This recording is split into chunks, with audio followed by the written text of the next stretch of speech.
Buen día a todos. Hoy, según mi programa para compartiros brevemente, porque hoy va a ser también muy breve y mañana será una exposición mucho más importante, puesto que es Viernes Santo, que es el día central, el día de la muerte del Señor, mucho más que el jueves y mucho más que ningún día de esta semana.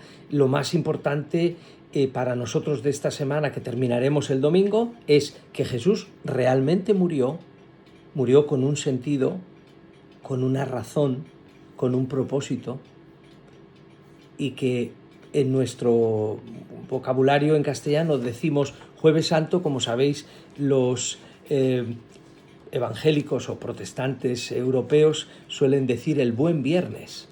No es un viernes malo, es un viernes estupendo, el viernes en que Jesús pagó el precio de nuestra salvación, culminándolo con una resurrección gloriosa. No podríamos hablar solamente de su muerte. Y como dice la Escritura, una vez muerto ya no muere más. Ha muerto y ha resucitado. Hoy voy a hablaros, según mi programa, para compartir con vosotros, precisamente del jueves de esa semana en la que Jesús, el día antes de su muerte, vivió. Según la Escritura, en el Evangelio de Lucas, que es el que voy a tomar como referencia, el día de jueves, el Señor celebró la llamada última cena, que realmente fue su última Pascua, y realmente fue la última Pascua, porque a partir de esa Pascua, Cristo es nuestra Pascua. Jesús es el Cordero de Dios, el verdadero. Hasta ese momento había que matar corderitos. A partir de ese momento, la Pascua es que Cristo ha muerto como Cordero de Dios, que quita el pecado del mundo. No nos cansemos de repetir esa frase. Jesús es el que quita el pecado. Hablemos con claridad. El pecado solamente tiene perdón a través de Jesús. Nadie puede perdonar los pecados, le decían los religiosos de la época. Y nadie puede perdonar los pecados. El único que perdona tus pecados y los míos es el Señor. Cuando con un corazón sincero nos arrepentimos y le decimos: Señor, perdóname, perdona mis pecados. En esa ocasión, y vuelvo a insistir que voy a ser muy breve, ese día de jueves comienza con la Pascua. Para nosotros, que Jesús manda a sus discípulos ir a preparar la Pascua a cierto lugar, a cierto espacio, y ahí están celebrándola, y Jesús tiene un diálogo con ellos que sí que os quiero leer. Dice: cuando era la hora, se sentó a la mesa y con él los apóstoles, y les dijo: ¿cuánto he deseado comer con vosotros esta Pascua antes que padezca? Porque os digo que no la comeré más hasta que se cumpla en el reino de Dios. Y habiendo tomado la copa, dio gracias y dijo: tomad esto y repartidlo entre vosotros, porque os digo que no beberé más del fruto de la vid hasta que el reino de Dios venga. Y tomó el pan y dio gracias y lo partió y les dio, diciendo: esto es mi cuerpo, que por vosotros es dado, haced esto en memoria de mí. De igual manera, después de que hubo cenado, tomó la copa y diciendo: esta es la copa del nuevo pacto en mi sangre, que por vosotros se derrama. Mas he aquí la mano del que me entrega está conmigo en la mesa. A la verdad, el Hijo del Hombre va según lo que está determinado, pero hay de aquel hombre por quien es entregado. Entonces ellos comenzaron a discutir entre sí quién de ellos sería el que había de hacer esto. Hubo también entre ellos una disputa sobre quién de ellos sería el mayor. Pero él les dijo: los reyes de las naciones se enseñorean de ellas, y los que sobre ellas tienen autoridad son llamados bienhechores. Mas no así vosotros, sino sea el mayor entre vosotros como el más joven, y el que dirige como el que sirve. Porque ¿cuál es el mayor? ¿El que se sienta a la mesa o el que sirve? No es el que se sienta a la mesa, mas yo estoy entre vosotros como el que sirve. Pero vosotros sois los que habéis permanecido conmigo en mis pruebas. Yo pues os asigno un reino como mi Padre me lo asignó a mí, para que comáis y bebáis en mi mesa, en mi reino. Y os sentéis en tronos juzgando a las 12 tribus de Israel. Dijo también el Señor: Simón, dirigiéndose a Pedro, Simón, Simón, he aquí que Satanás os ha pedido para zarandearos como a trigo, pero yo he rogado por ti, que tu fe no falte, y tú, una vez vuelto, confirma a tus hermanos. Él le dijo: Señor, dispuesto estoy a ir contigo no solo a la cárcel, sino también a la muerte. Y él le dijo: Pedro, te digo que el gallo no cantará hoy antes de que tú niegues 3 veces que me conoces. Y a partir de ahí comienza una serie de versículos en los que ya pasaremos a la madrugada del jueves, donde llega con sus discípulos al huerto de los olivos y allí precisamente empieza a orar, pero de eso hablaremos mañana, si Dios quiere y podemos. Hoy sí que quiero resaltar 2 cosas. La primera es las disputas de los discípulos. Mirad, nosotros siempre estamos en disputas. ¿Quién tiene la razón? ¿Qué iglesia es la verdadera? ¿Que si esto será verdad? ¿Si lo otro? Esta semana he pensado, escuchando tantas noticias falsas o fake news, como se dice, a mí me gusta más, como sabéis en castellano, noticias falsas, porque así no hay lugar a la confusión.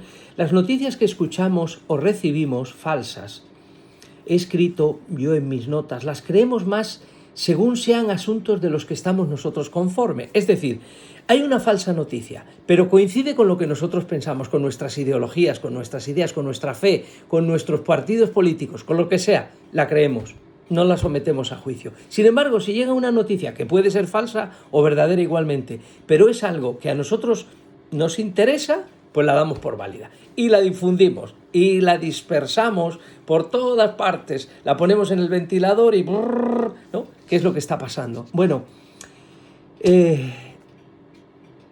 los discípulos tenían la cabeza como nosotros y el corazón también. 3 años con Jesús.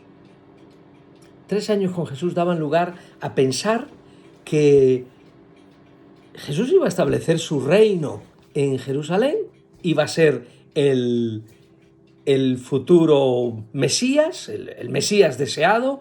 No sé cuánto pensaban en lo espiritual. Es verdad que Jesús, claro, hacía milagros, curaba, sanaba, resucitaba muertos, daba de comer a miles, daba unas enseñanzas que, aunque es verdad que se referían al Antiguo Testamento, que ellos las escuchaban y que las conocían y que los rabinos las enseñaban. Cuando las recibían como: es algo nuevo. Nunca habíamos escuchado hablar a alguien tan bien. Decía lo mismo: hay solamente un mandamiento nuevo. Y por eso dice Jesús: un mandamiento nuevo os doy. Los demás mandamientos estaban escritos en el Antiguo Testamento, pero a este le quiere resaltar y dice: que os améis unos a otros como yo os he amado. En el Evangelio leemos que tanto amó Dios al mundo que nos dio a su Hijo, y nos lo dio a todos, a los buenos y a los malos.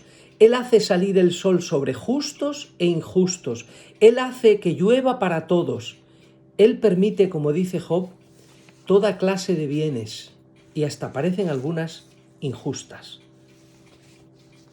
Bien, 2 puntos. Como he dicho, el primero, esta actitud de los discípulos de querer ser los jefes, de querer tener la razón. Pon lo que quieras, pon lo que tú quieras en tu vida. Tú quieres tener la razón, quieres que tus ideas prevalezcan, quieres que tus puntos de vista sean, quieres que el país funcione como a ti te parece que debe funcionar. Muy bien, pues te voy a decir una cosa. Jesús dijo: ¿os estáis dando cuenta de lo que estoy haciendo yo? ¿Sabéis lo que hizo esa noche? Cogió y echó agua e hizo el trabajo de los sirvientes. Como sabéis, en aquella época la gente no llevaba zapatos cerrados como nosotros, llevaba sandalias. De manera que cuando llegaban a la casa había que lavar los pies. ¿Y quién lavaba los pies inclinado? Lo que hizo Jesús, esa escena tan bonita que hacemos a veces en la iglesia del lavatorio de manos, no tiene nada que ver. Hacemos un lavado de pies limpios. Cuando yo era niño, me acuerdo que había que ir con calcetines limpios hoy y con las uñas bien cortadas y el pie bien curioso para que cuando te lavaban el pie no estuviera sucio. Era un gesto. No nos quedemos en el lavatorio, quedémonos en el gesto. ¿Qué hacía Jesús? Servir a los demás. Yo tengo que aprender a servir a los demás. Estoy encantado que la Asociación Nueva Vida está recibiendo en este momento, aunque todavía no es noticia, lo será, a todos los indigentes. Nos los están mandando de los ayuntamientos de Cantabria. Nos lo está mandando el ICAS. Nos lo está mandando en una colaboración que es de agradecer y que en este caso se ve precisamente que es como se debe hacer. La cocina económica está derivándonos a gente. Pues es posible que más de 20 y tantos que ya tenemos llegan ahí y nos los derivan, porque hay que ayudar a la gente, hay que amar al prójimo como a nosotros mismos. ¿Cómo nos gustaría que nos trataran si fuéramos indigentes? ¿Cómo nos gustaría que nos trataran si fuéramos pecadores visibles, no invisibles? Como quiera, la lucha por tener el primer puesto es un error. El Señor nos pondrá a todos en nuestro sitio. Dice, la autoridad son considerados bienhechores. No, Jesús era el mejor bienhechor, es el mejor, y fue el que se arrodilló delante de sus discípulos y les hizo un gesto. Ya sabéis que él enseñaba con gestos. No te quedes en el gesto, sino en el propósito del gesto. No quédate en el principio. El principio es servir. Hoy, el día del amor, no, el día del servicio, porque obras son amores y no buenas razones. Uno de esos dichos que yo escuchaba a mi madre y a mi abuela muchas veces y a la gente mayor. Y por último, sí que quiero que os paréis en el capítulo 22, versículo 31 de Lucas. Esta historia es muy interesante. Todo el mundo se acuerda que Pedro negó y que cantó el gallo. Eso seguramente lo hablaremos mañana. Pobre Pedro, yo me parezco a él y tú también. Señor, voy a ir contigo donde haga falta. A mí, yo doy mi vida por ti. Sí. Vale. Hasta la primera de cambio. ¿Y en la primera de cambio qué pasó? Tú eres de... Yo no. Oye, tú hablas como ellos. Y no se refería a que hablaba como un catalán o como un cántabro o como uno de Quijas para arriba. No, no. Se refería a esa manera de hablar. No solo de ser Galileo, sino lo que quería decir mientras hablaba. Simón, Satanás ha pedido zarandearos. En el libro de Job hemos hablado de esto. Satanás se presentó y dijo, Job no te sirve de balde. ¿Para qué fue pedido zarandear a los apóstoles? Imaginaros. Heriré al pastor, se dispersarán las ovejas. Cogen al líder. ¿Qué va a pasar con los seguidores? Eran muy conocidos. Ya habían salido a predicar de dos en dos. Simón, Satanás ha pedido zarandearos como al trigo. ¿Sabéis lo que es una zaranda o un cedazo, como se suele decir aquí? Lo que separa el trigo de la paja, lo que separa lo bueno de lo malo. Necesitamos zarandeos en la vida para comprobar en aquello que hay paja en nuestro corazón, en nuestra vida. No hay mejor cosa que hacer una mudanza para comprobar cuántas cosas nos sobran, que hemos ido acumulando en casa, ¿verdad? No hay mejor cosa que una prueba, como esta que estamos viviendo, cerraditos en casa, sin saber cuándo vamos a salir, sin saber. No lo sabe nadie, pero no te asustes, no lo sabe nadie, porque la evolución de este virus no se sabe. De momento no hay vacuna, así que tranquilos. Pero mientras estamos en este periodo, también somos zarandeados en nuestros sentimientos, en las pruebas. Estamos oyendo de muertes, de noticias. Nos asustan las noticias, el contagio. Yo he rogado por ti. Jesús intercede por nosotros. Os conviene que me vaya para enviaros otro consolador. y yo rogaré al Padre. Sentado a la diestra de Dios Padre Todopoderoso, nuestro Señor intercede por nosotros porque ha sido hombre, Dios y hombre, y entiende nuestro corazón, nuestras frustraciones.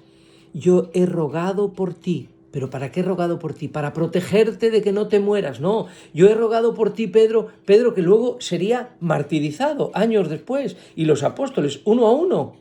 Yo he rogado por ti para que viváis para siempre. No, he rogado por ti para que no te falte la fe.